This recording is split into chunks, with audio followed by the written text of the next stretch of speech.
This is the legacy of Mike Tyson, possessed with one of the most devastating knockout punches in the history of the sport. This incredible specimen of boxing talent has, in a few short years, risen from the daily struggle for survival to the elite class of the world's greatest champions. He is a superstar of the 80s whose records are at the top of the charts. These are Mike Tyson's greatest hits. Hello, I'm Mike Tyson. Those of you who followed my boxing career know I've accomplished a lot in a short period of time.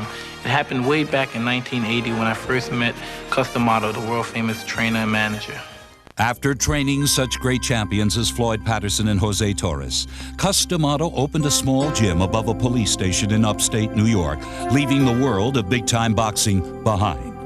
Until he met a 13-year-old delinquent from Brooklyn, brought to him from a nearby penal institution. Cus knew if he would dig deep enough with this troubled youth, he would uncover a jewel. Back and forth like this. Okay. I'm not a creator. What I do is discover and uncover. See, my job is to take the spark and fan it. When it starts to become a little flame, I feed it. And I feed the fire until it becomes a roaring blaze. And then when it becomes a roaring blaze, I pour huge logs on. And then you really got a fire going. He had taught many boys the sweet science, sharing his large home in Catskill with them. But one boy in particular stood out not only in the ring, but in Cus's heart. When I was 14, Cus used to tell me about all this. We talk about the old fighters or something, and then we go to another hour, we talk about girls. It was just like my big brother, it was my father talking about my father. Within 2 years of their meeting, the old professor legally adopted his rising star. Their destiny had begun. And Cus always strived. He said, you could be the champ, even at a young age. And I believed in him. I developed that kind of confidence in him. And we just made it, that was the destiny, no matter whatever happened. And he discussed times that he wasn't feeling well and he doesn't think he's going to be around. But he said, no matter what, the job must go on. Guided by the teachings of the master, Mike Tyson set about changing his life, and in time, the entire boxing world. But you aim it here and bring the same hand. When he hits here, his life will bring it down. Even if he's got his life, bring it down, bang, over here. Bang, with the left hook here or here. And you get hit, bang, you get excited and your head comes up your hands. When you get hit, that's when you gotta be calmest. You gotta be clever, you gotta be smart, and not get hit. And when you're able to do this, you're a fighter. As a fighter, Tyson first entered the amateur ranks. His impact was immediately felt.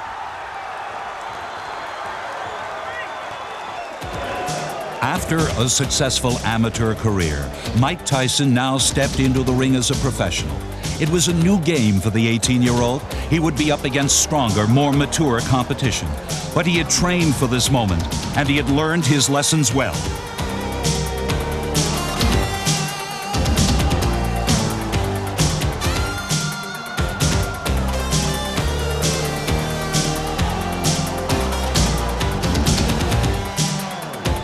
As he had been taught, he was putting on a great show.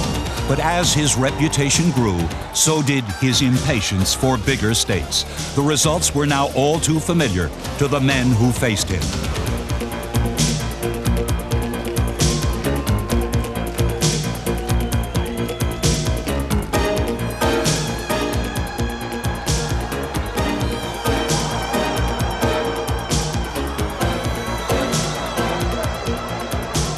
He fought like a seasoned veteran, stalking his opponents, choosing his punches well.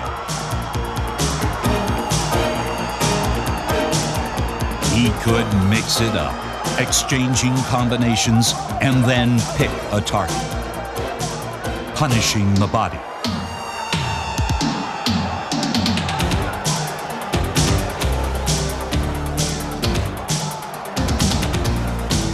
And if they made the mistake of getting up for more, launch a cannon to the head.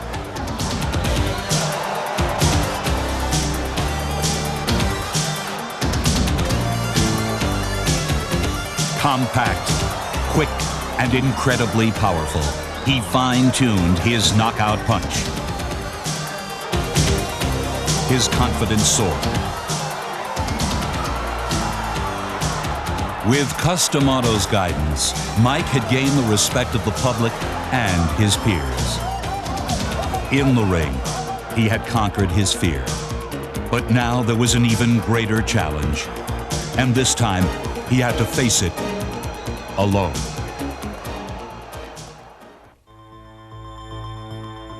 On November 4th, 1985, just 3 days after Mike Tyson knocked out his 11th straight professional opponent, Cus D'Amato died of pneumonia. Though the master was gone, his voice still echoed in the gym he called home. Your mind is not on your way. There's something distracting you. And remember, it's always good to throw the punch where you could hit him and he can't hit you. That's what the science of boxing is all about. The master instilled in the student his experiences and thoughts to carry him through his journey. Words were his tools, words that are still very much alive today. You know what I like about it's about the coward and the hero, that both of them feel the same. It's what they do that makes it different. In other words, the hero feels just as frightened as the coward. But it's just that the coward, he runs. Instead of the hero, he feels the same, and he has the discipline, and he just makes himself go through whatever has to be done. It's what he does that makes him a hero, and what the other fellow doesn't do that makes him a coward. It was D'Amato's philosophy to build will rather than skill. With Mike, he had succeeded. He had bred in Tyson the heart of a champion, a heart that had other feelings as well. You know, it really is difficult because I did miss him a lot. But even besides, before, when Cus was around, I was always that way. I used to always keep things to myself. I always kept things to myself. But it's just that I let some things out. I spoke to him about some things that were on my mind. But when things get on my mind now, I don't talk to anyone about it. If Cus was around, he would tell me things. And he would explain this is what I would do. And so I would tell him, yes, but just don't worry about it, Cus, everything's gonna be all right. And he knew not to worry about it. There's no way we could fail. We must succeed. Determined not to fail the memory of his beloved tutor, Mike returned to the ring with a vengeance. Immediately setting a course on the road to the heavyweight title. A passion for victory exploded in enormous blows. The pace accelerated as he met each new challenge head-on, steamrolling through the middle ranks of the heavyweight division, throwing some of the best punches many had ever seen. And some not even seen at all.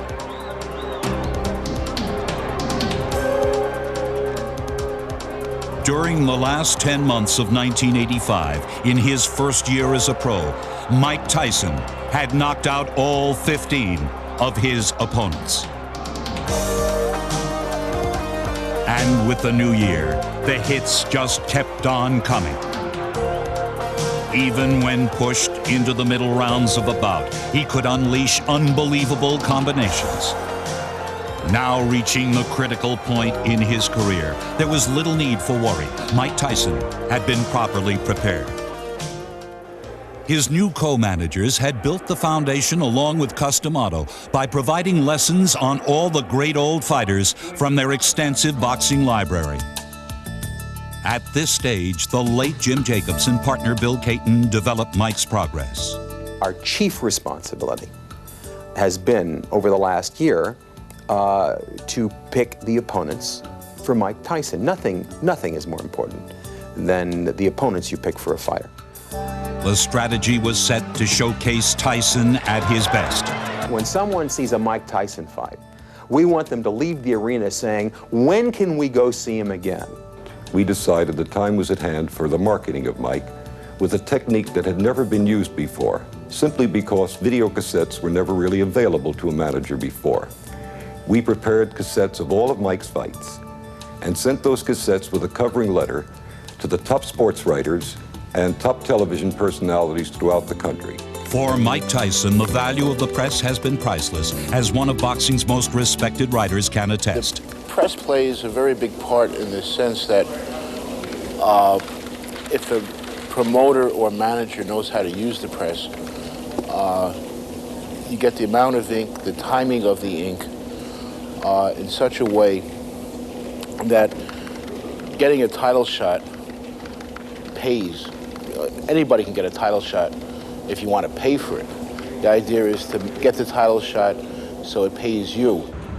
That meant generous contracts, both from network television and a long-term deal with HBO. I don't believe there's ever been a fighter who has reached this prominence this quickly in the history of boxing. Yet, as the center of all this attention, Mike, like the pigeons he raised, sometimes wished he could just fly away. But can I tell you something? People wouldn't want to be in my shoes. They really think so because they say, wow, I can make money, I can get rich. But if they had to go through some of the things I had to go through, I think they would cry. Sometimes it's so depressing. You got to go through. Like, they always want something. They want to find a way to get your money. It's always people just as hard as you work in a gym. There's people working that hard to separate you from your money. I'm doing my job 100%, and I expect them to do their job 100%. The result's a foregone conclusion. There's no way we could fail. The next step would be a network television debut in front of a partisan home crowd. Tyson was aggressive but wary, measuring his opponent through 5 rounds. There was some question about his stamina until he punctuated the answer with a swift uppercut.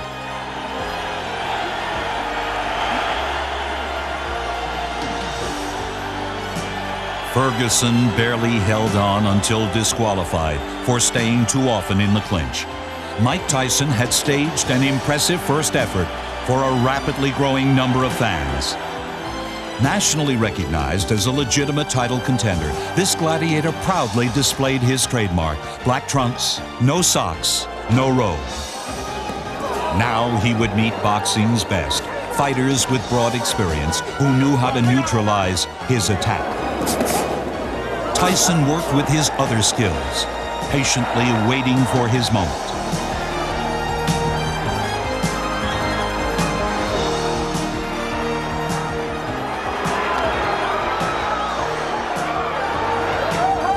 But this was a tougher breed of boxer than he was used to, and despite the victories, it was hard for him to control his frustration.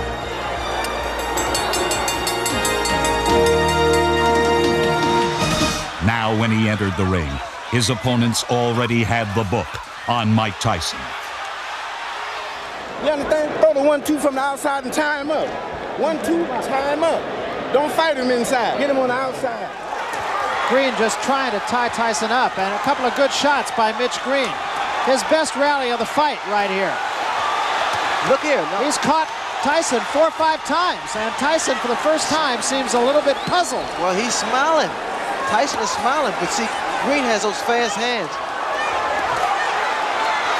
Tyson said one time, he said, I understand anatomy. Here again. Oh, what a left hand. Tyson enjoyed silencing his critics with another win. And going 10 rounds, I'm telling you, it's fun. I'm having a good time in there.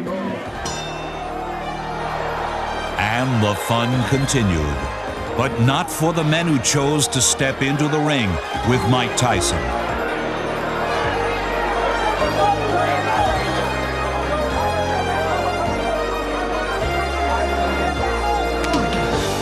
Theirs was a different fate, one that came all too swiftly.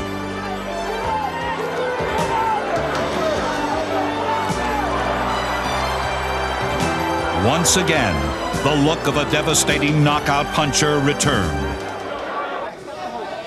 Still, his critics wondered if Mike Tyson could hold his own against the big heavyweights, the ones who could take a punch and come back for more. And Jose got the worst of that one. The mouthpiece goes, and Tyson is on top of him. Rebalta ties him up.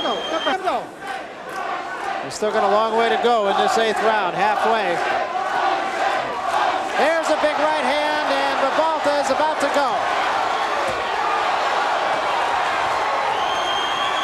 Ties him up again, showing a lot of moxie.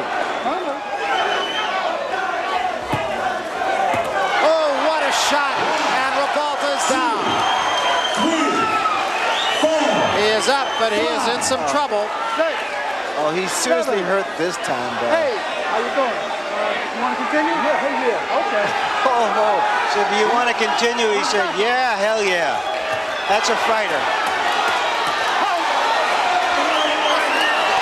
And that's it. With another knockout in his next fight, he had completed all the lessons. Mike Tyson was ready to graduate. Now I was ready to challenge for the heavyweight title. A lifelong dream was about to come true. The only person standing in my way of the title was Trevor Berbick. After defeating Pinklin Thomas for the WBC title 8 months earlier, Trevor Berbick was determined to keep his prize. But someone else had other ideas. Despite some impressive measurements of his own, Tyson gave up a distinct height and reach advantage to the champion. In the ring, however, he measures things differently. To my advantage, because most fighters are used to fighting opponents 6'3", 6'2", the average heavyweight. And I feel that I use it to my advantage because I move my head, I'm very quick, and I'm low to the ground, and it's very difficult to hit me. I get a lot of leverage from my punches. And it doesn't matter if I punch up or straight or down or around. I have good leverage. Jabbing is all to do with timing. If you throw your jab at the right time, you could be 5'6", and I'll jab a guy 6'4". When I was younger, I used to always say, God, I'm just a midget. I'm never going to grow. I'm never going to be anything because I'm too short to do any kind of sports, anything. But then, I started believing in myself, and things worked out right. And the way things worked out brought him here. This is the main event of the night.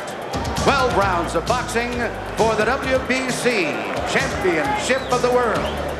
At age 20 years, 4 months, and 22 days, Mike Tyson could, with this win, become the youngest heavyweight champion ever, surpassing the record of Floyd Patterson. The key in this fight for Tyson is to be patiently aggressive, not to fling himself into clinches as he has done. The key for Berbick, in my judgment, is to hold him off and smother Tyson and hope for a long fight that wears him out. Then he can be in the hunt. Well, I feel is imperative for both fighters to keep those hands high. Both wearing black, Berbick with the high black stockings. Left hook, Tyson. What's Berbick's trying to do? He's trying to overpower Mike Tyson. And he's abandoning doing what he normally does best, and that is to use his whole body, to use those broad shoulders.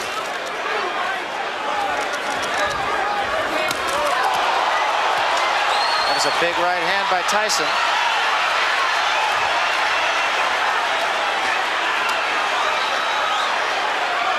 This crowd is right into this fight, right at the bell. I would not be surprised when these guys go down because they're throwing big shots, and both fighters are a little cold, a little stiff here. A little tight. Right hand, Tyson, and a left behind it.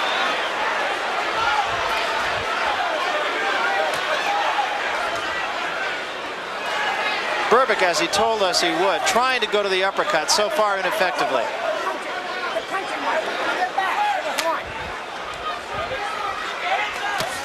Big right hand, Tyson.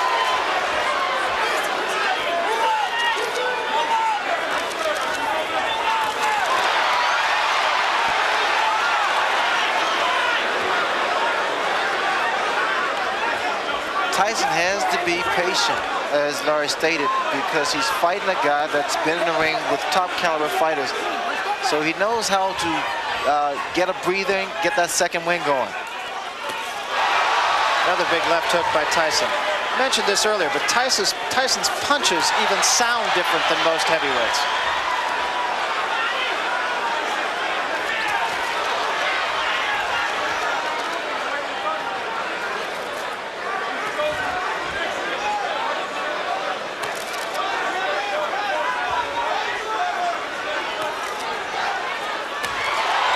That was an attempt at the uppercut by Mike Tyson. It wasn't a clean shot.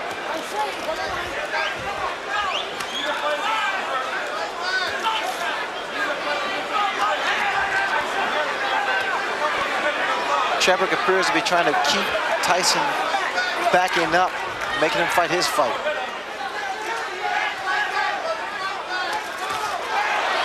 Another good left hand by Tyson, and a right behind it, and Berbick is rocked. Berbick in trouble here.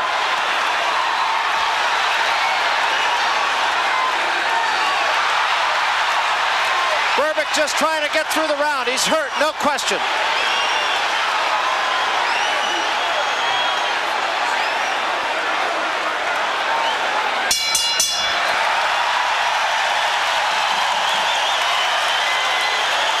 That was a big, big round for Mike Tyson, not only because he showed he had faster hands and beat Berbick to the punch, but because he did show the patient aggressiveness that we talked about earlier. We have to remember that Trevor Berbick has never been hit by punches as hard as he's being hit in this fight, and you'd never know how a man is going to respond to that. Stay very calm. Look to place the body shots first, then the head. Good, Kevin. Great round. I'll go this way. Tyson is everything that people could have hoped for in that round. Trevor Berbick, we should point out, has been down twice. There's another big shot by Tyson. Berbick in a heap of trouble. Down he goes. The punches are coming in such a succession that Berbick can't deal with them. They're short, powerful, devastating punches.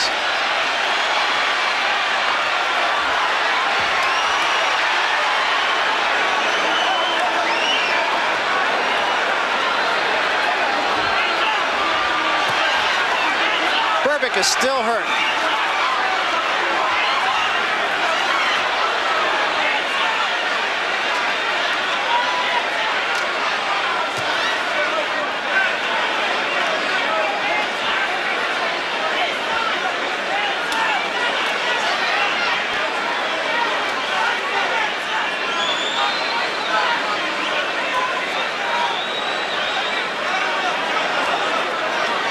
Trevor Berbick still seems to be not on solid legs at all here, Ray. Well, again, you notice that my man is being patient. Tyson's being very, very patient, which was a big concern from a lot of other boxing people. He's being patient against a guy that has a great deal of experience. He's not wasting any punches. Trying to tie Mike Tyson up here, just kind of hang on and get the cobwebs out. Oh, another big right hand, and Berbick is in trouble again. Tyson is perpetual motion, and the reason he's so dangerous, Barry, because he continues to throw those punches. One thing I've noticed in Tyson, he actually turns southpaw because he can knock you out with either hand.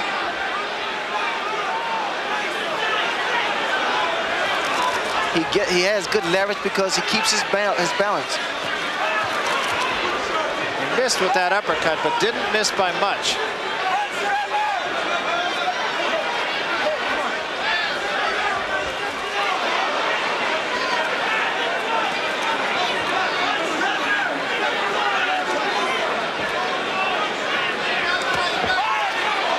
That was a right to the body and an uppercut to the head, and Berbick is down.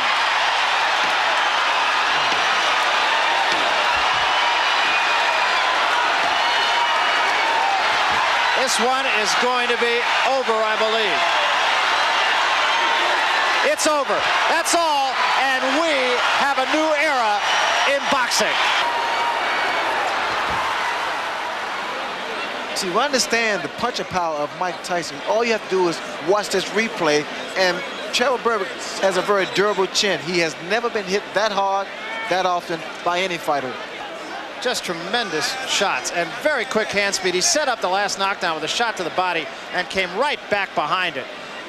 And you could see at this point that Trevor Berbick was not about to get back up. Mike Tyson did what Mike Tyson normally does, and that's fight. Yeah, and he does. That's with a capital F also.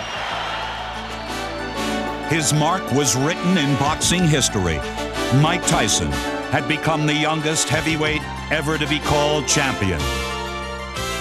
After a well-deserved rest, the new champ brought his crown jewel into the next step of the heavyweight unification series. This time, the prize was Bone Crusher Smith's WBA title. The first right hand by Smith, nowhere near its mark. It's also a straight right hand, and Smith will often come from right to left. There was a body shot. That was not a punch. That was not a punch. Tyson got off the floor and looked at Smith with disdain, as if to say, are you kidding me? You think that's a punch?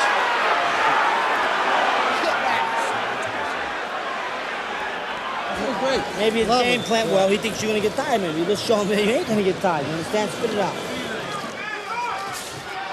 Tyson is trying everything he can to try to get in one good punch.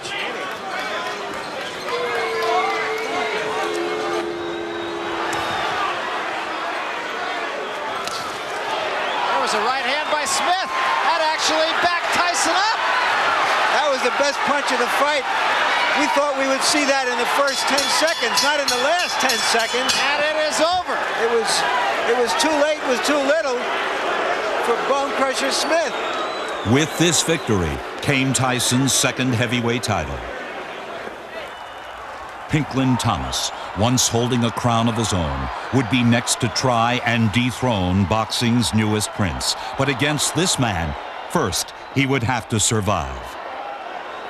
Will self-preservation kick in for Thomas, or will he come out trying to win this fight? Took a deep breath before the opening bell. Not a bad idea against Mike Tyson. Tyson is a 6-1 favorite. Tyson starts out with the right hand. Well, you notice there's a much more aggressive Mike Tyson than there was with Bone Crusher Smith. You notice that what happens inside here, we see some clinching. That's what exactly Bone Crusher Smith did.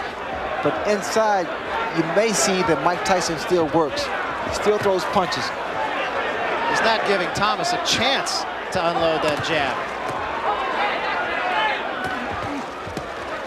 What Angelo Dundee wants Pinklin Thomas to do is give him angles. Don't stand directly in front of Mike Tyson, because you see here, Mike can throw punches from either angle and with a lot of power. Yeah, Dundee said Tyson is a two-beat fighter. What he means by that is he comes in, he feigns left, he feigns right. There's a big left hand by Tyson, but Thomas is all right. You know why Tyson's able to nail so many guys is because he doesn't throw one or two punches. He throws a series of combinations, and one of those punches is going to land. The left hook there. Beautiful left hook. He has just not let Thomas uncork the jab. He's on top of him before Thomas can let the jab go. Well, I stated earlier, the key to this punch for Pinklin Thomas is the jab. He has not thrown the left jab to keep his man off balance. You see that it breaks your rhythm. The jab breaks the rhythm. Another big left hand. Thomas is hurt. 50 seconds left in the round. Long way. There's the uppercut.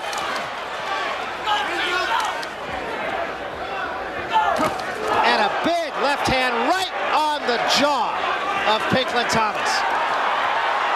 Thomas is in all kinds of trouble. Still 30 seconds to go in the round.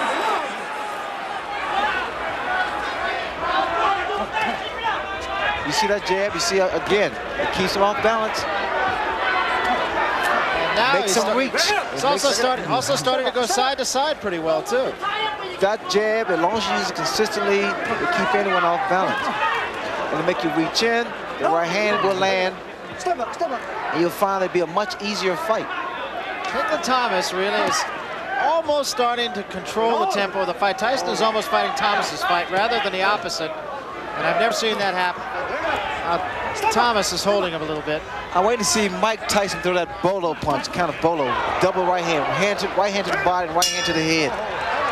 That's another round for Pinklin Thomas, in my book. With bad intention. Bad intentions, baby. With bad intent. What's the matter? He's getting tired. He's getting tired. Something has happened to Pinklin Thomas's glove. Yeah, we got tape. And we wonder now what's happening here, whether he thinks Thomas is tired and he's done something. Remember the famous incident with the cut glove of Muhammad Ali when he fought Henry Cooper. You also remember early in this round that Mike Tyson commented to his corner that he thought Thomas was getting tired. So I'm just wondering whether Angelo is pulling something right here.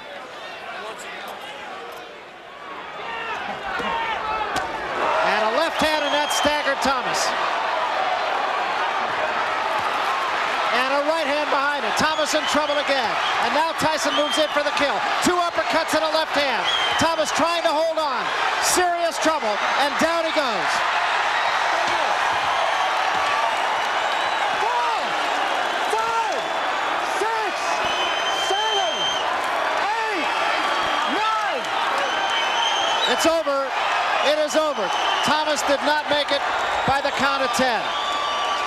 You heard in the corner before that round, Kevin Rooney saying, start throwing punches with mean intentions. In effect, he was saying, can those jabs I've been telling you to throw for the first 5 rounds and start throwing some real punches. And when he did, he did. This convincing victory led to the culmination of the 18-month-long series to determine the undisputed heavyweight champion of the world. In the final event, Tony Tucker matched his IBF crown against Tyson's WBA, WBC titles.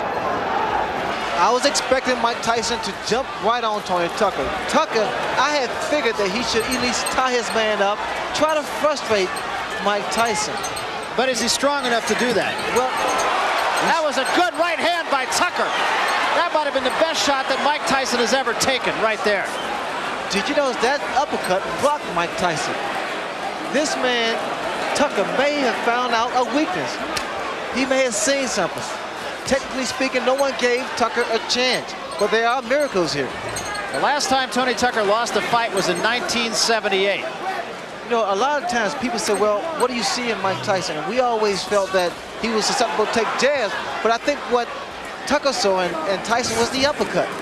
He was susceptible to the uppercut because of his style, the way he launches in. That was one of the few times I have ever seen Mike Tyson stopped by a punch. Again, a right hand, but he took a right from Tyson. And another big right by Mike Tyson. Step back, Mike. Step back. Did a very good first round for both men, and particularly for Tucker. There's a great left hand at the bell by Tyson.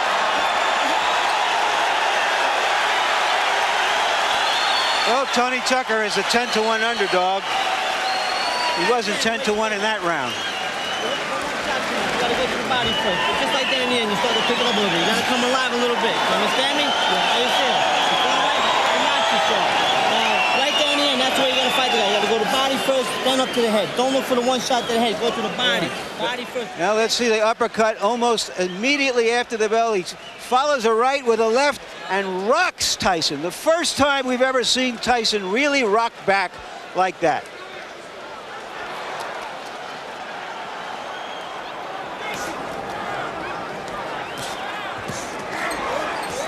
There was a good right hand again by Tucker. In close, catching Tyson on the way in. He's finished with the left hook, Barry. Step back. Crowd booing the tactics of Tony Tucker, but I'm not sure. You don't disagree with those I don't tactics. disagree at all because Tony's been tying his man up. There was a good right hand by Tucker again. But they're uppercuts, Barry. You notice they're uppercuts. Again, he's tying his man up. Frustration should show in the face of Mike Tyson.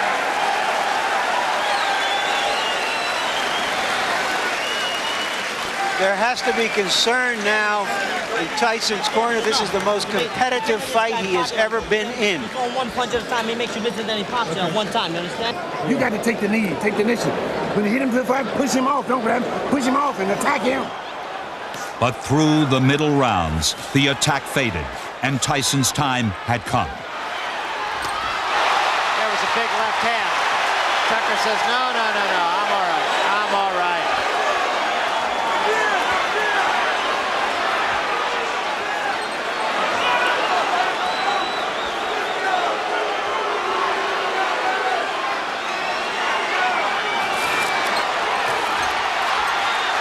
Tyson finishing with a flourish.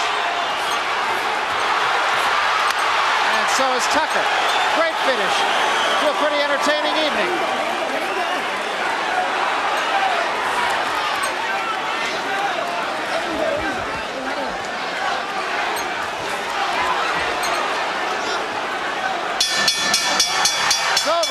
Well, Tony Rooney Tucker talked the talk and walked the walk. And Mike Tyson walked, now with 3 championship belts. The first undisputed heavyweight champion since Leon Spinks beat Muhammad Ali. But Tyrell Biggs was one man that many thought might have the right stuff to strip the champion of his crown. 3 questions that Mike Tyson really has to answer. Can he cope with a clever boxer? Can he survive a heavy puncher? And can he persevere when he's hurt? You notice right from the start, Tyson is applying the pressure, trying to slow his man down. I'm seeing more jabs from Mike Tyson than I've seen in the past. I see a lot of movement on the part of Tyrell Biggs. Good lateral movement. Those hands should be up a little higher because, again, the hand speed of Mike Tyson is very good.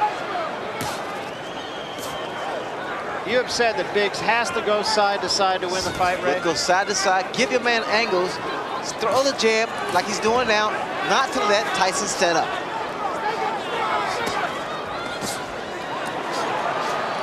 Tyson also said that he has found a pattern in Tyrell Biggs that he feints to the right before the punch actually is thrown. Well, whatever he does, the fact that Tyson has to set up to get that kind of leverage. See, a good snapping jab is very effective. Whether or not Biggs can keep this up is yet to be seen.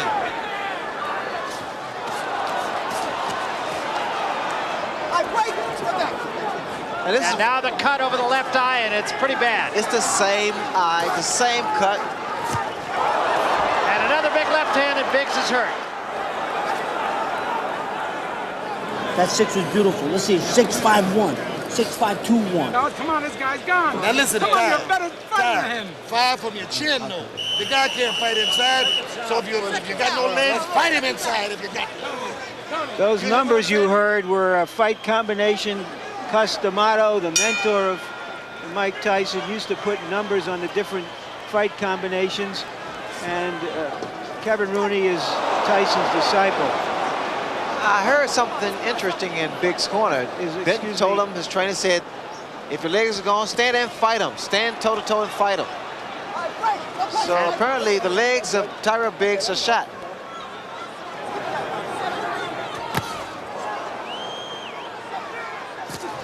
Oh, that punch. That was a tremendous left hand. 4, 5, 6, 7, 8, 9. How do you feel, Paul? Okay? Oh, this is it. He is gone right now. He has no legs at all. And 10 seconds to go in a round. There's a left hand. He's down again. It's over. It's all over. And it wasn't even close. Here's the final knockdown now. No, I think it's the power and the fact that Mike Tyson actually wore his man down. It seemed no ordinary man could beat Mike Tyson. But next, he had to face a legend. After the big fight, there was a new challenge. Larry Holmes, who was champion for 7.5 years until Spinks beat him in 1985. Now it was my turn and my era.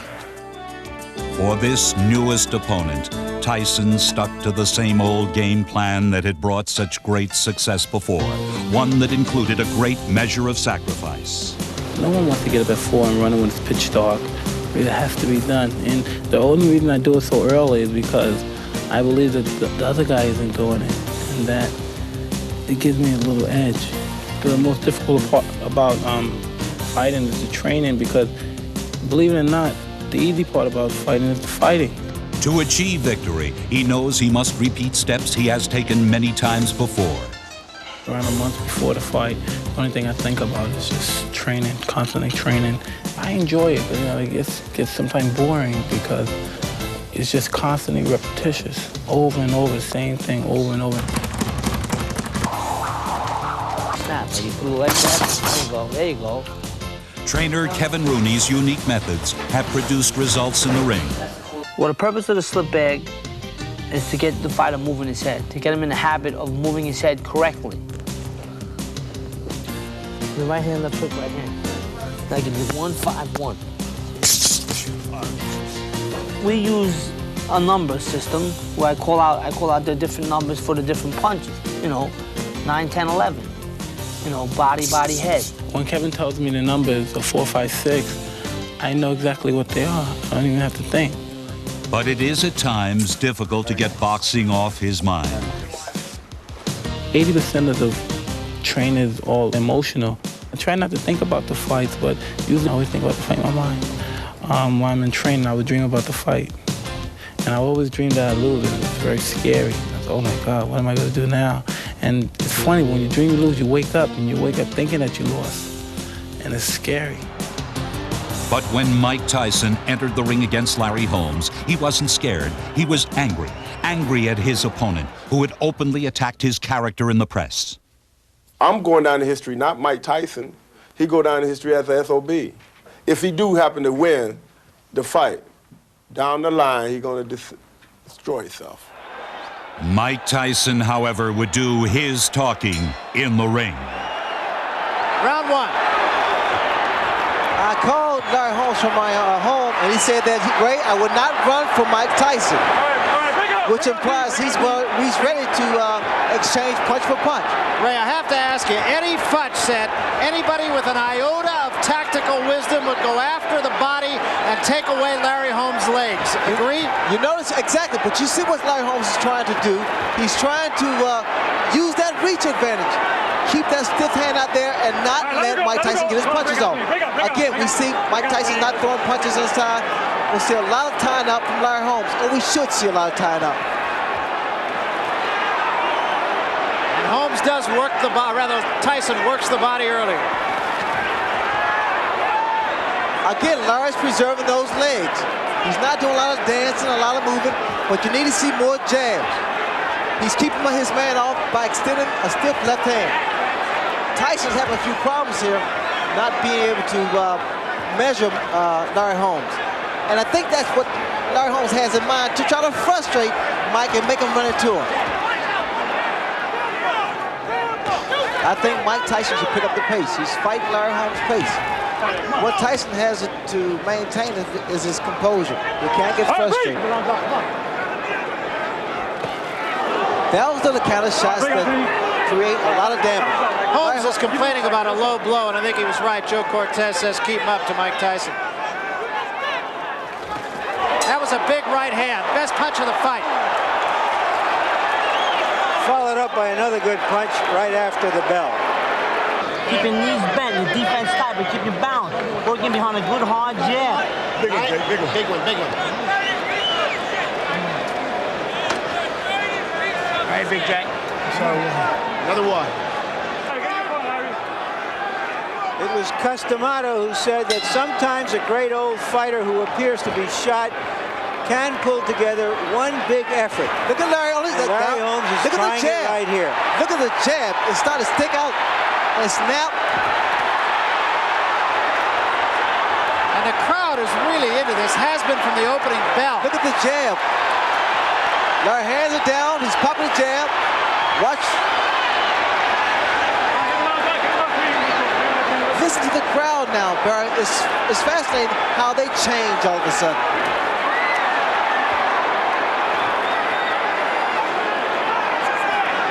I seem to hear that same kind of reaction, I think, in another fight out in Las Vegas not too many months ago. Oh, yeah, people change their mind because all of a sudden, Larry Holmes is putting up a pretty good fight. Well, we talked about the fact that Holmes one day said he would jab and the next day said he'd use his right hand and an uppercut. He's done both. Larry got hit by a left hook, Barry, because he stood straight up and wasn't moving and didn't have his hands up. And that's going to happen time and time again. He cannot afford to do that. Like here, for example, he must tie his man up. Let's go, come on.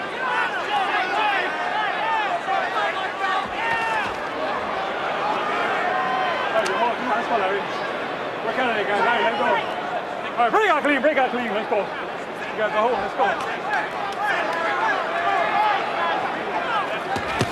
That was a right hand, and down goes Holmes from a crashing right hand.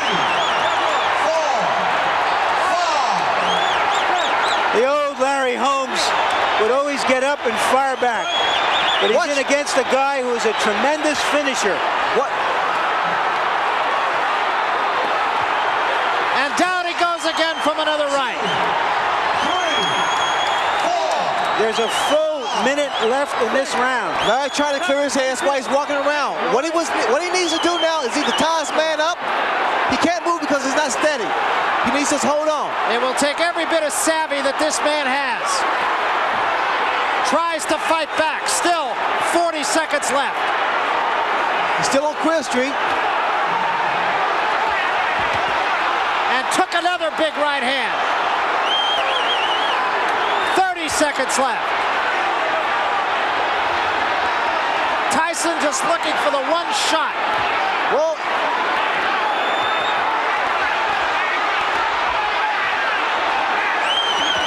15 seconds left. Tyson still has to be careful because Larry, that shot, that's huge it. right hand. That should be it. And down goes Holmes, and that's going to be it. It's over. That's all. The torch had been passed from the old king to the new king of boxing. Mike Tyson didn't realize the extent of his worldwide celebrity until he came to Japan to defend his championship against Tony Tubbs. When he arrived, the reception was overwhelming in any language. So I really would like thank you graciously to invite me to your country, and I look forward to giving you a good show. And if there's any questions you'd like to ask, I would like to gratefully answer them. No one speaks English. His fans were everywhere. The eyes of an entire nation were focused on this new age samurai. Mike Tyson はセクシーだと思います。 Giant. He is a symbol of the United States. For Tyson, this was something entirely new. I feel like I left Earth and went to another planet. I never experienced anything like that before in my life.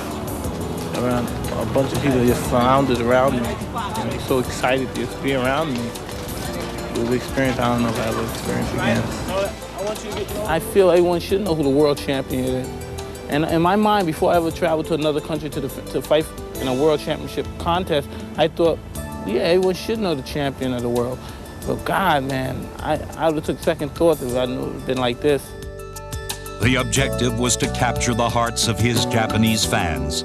The target, Tony Tubbs, who at 244 pounds thought his bulk could stand up to Tyson's muscle. The startling hand quickness that Tubbs brings, startling partially because of the shape of his body. Well, here with Tubbs, the uppercut, I also noticed the uppercut of Mike Tyson. He's able to throw the same punch twice, under and over. Tyson missed with the left hook. Earlier, he had landed a wicked right to the kidney. Look for a looping right hand by Mike Tyson, because that's the punch I see that Tubbs is vulnerable to. He keeps dropping that left hand. 1 minute to go in round one. Tubbs landed a left and ducked away effectively. You know what to do, champ. There you go. There you go. There you go. You know what to do, champ. Speed, baby, speed. Come on, sweet. Sweet. Oh, right, champ. What Tubbs needs to be doing now, he's throw 2 and 3 jabs to kind of break the rhythm of Mike. Because what's happening, Tyson started to set up. You need to break that rhythm with a jab. Tubbs throwing the uppercut. A lot of people think he will have to be effective with that punch because Tyson comes in constantly. Well, Tyson also lunged him with an overhand right there, and that's one of the mistakes he makes. 10 seconds to go in round one.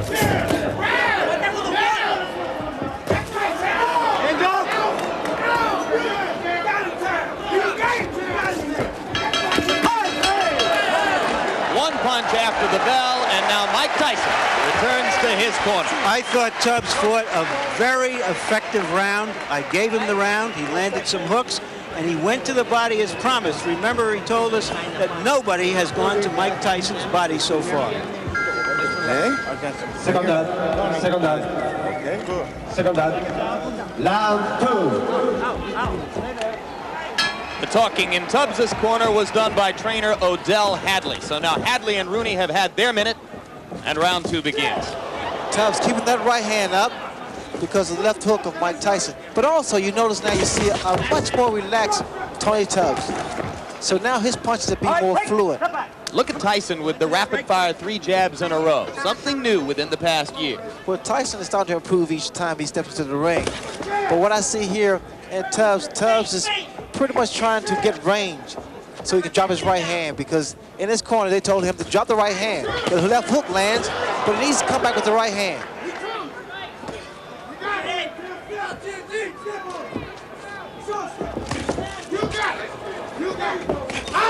There's the right hand, Jim, I had spoken earlier about. You must give Tyson angles. You can't remain stationary. Hands must stay up and stay out of the corners.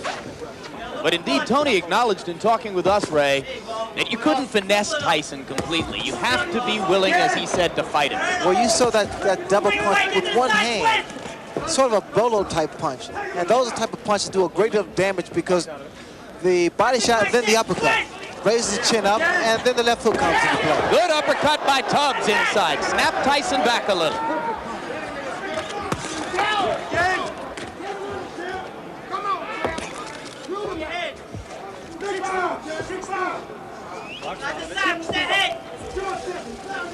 Tubbs has to be very careful. You notice he put both feet together, and that's easy to be knocked down or knocked off balance. He's trying to use his additional weight. Coming up on a minute to go in round 2. Tony Tubbs so far appears in no way intimidated by Tyson's fury, as have so many of his opponents. Good left hook, good combination by Tubbs. Open up.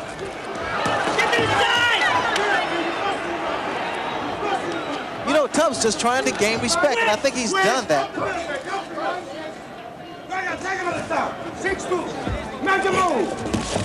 Good left by Tyson. Tubbs reeled. Those hands must be kept up higher. And again, like I stated earlier, Jim, I don't think it's a good idea to exchange punches with Tyson. Good body shot, but you need combinations now. 30 seconds left in the round. Both fighters have had their say here. I couldn't tell whether or not the punch hurt. Tubbs is hurt. Tubbs is hurt badly. It was a left hook. And it's over. Odell Hadley has jumped in the ring. The fight is over. This was a man who had picked himself up from the mean streets of the city to stand at the pinnacle of his sport. This era belonged to Mike Tyson. So there you have it. I hope you enjoyed taking a look back at my career. And believe me when I tell you, the best is yet to come.